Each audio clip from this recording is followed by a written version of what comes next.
Your heart just stopped. 1 second it was a tireless pump, a drum beating the rhythm of your existence, and now it's a weight. Just a piece of still tissue in a quiet chest.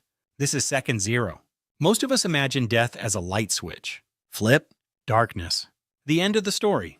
But science is beginning to whisper a different, far more unsettling truth. It turns out, the moment you die might be the most alive your brain has ever been. What happens over the next 60 seconds isn't a fade to black. It's a frantic, organized, and deeply mysterious final act. While your body begins its descent into the cold physics of entropy, your mind is doing something impossible. It's opening an archive you didn't even know you were keeping. Have you ever wondered why, in our final moments, we don't just turn off? Why does the brain, the most efficient machine in the known universe, choose to go out with a bang rather than a whimper?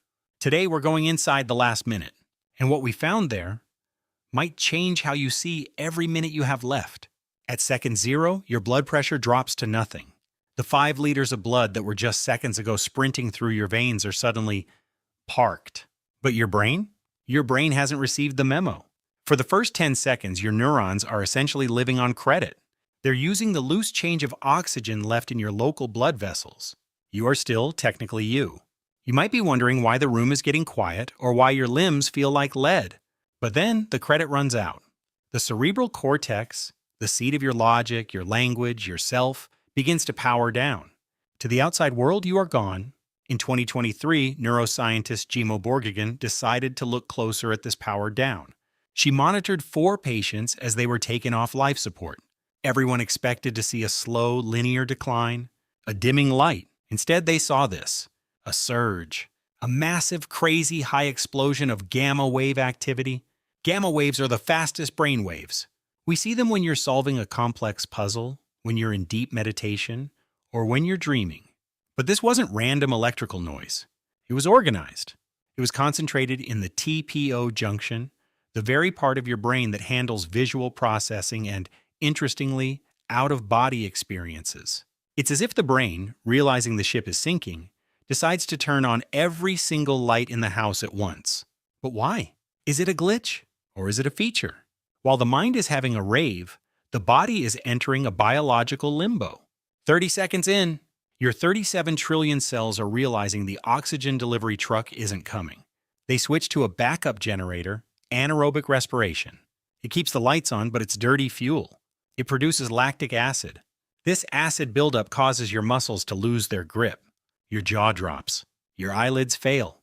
Your pupils, those beautiful apertures that define your gaze, dilate and become fixed. They are no longer windows, they are just glass. But Dr. Sam Parnia at NYU found that fixed and dilated doesn't mean dead. In his AWARE studies, he found that 40% of people who were brought back from this state reported some form of consciousness. They talk about the life review, but it's not a greatest hits album. It's not your graduation or your wedding. It's the B-sides. There's a famous case of a man who, after being resuscitated, described a very specific white cat on a very specific staircase. He didn't recognize the memory, but his mother did. They had lived in that building when he was only 14 months old. This suggests something terrifying and beautiful. Your brain has recorded everything. Every random Tuesday, every insignificant sunset, every white cat. It's all in there, tucked away in the basement of your subconscious. And in that final gamma surge, the brain finally hands you the keys to the archive. But here's where the why gets weird. To understand that final minute, we have to look past biology and into the strange world of quantum physics.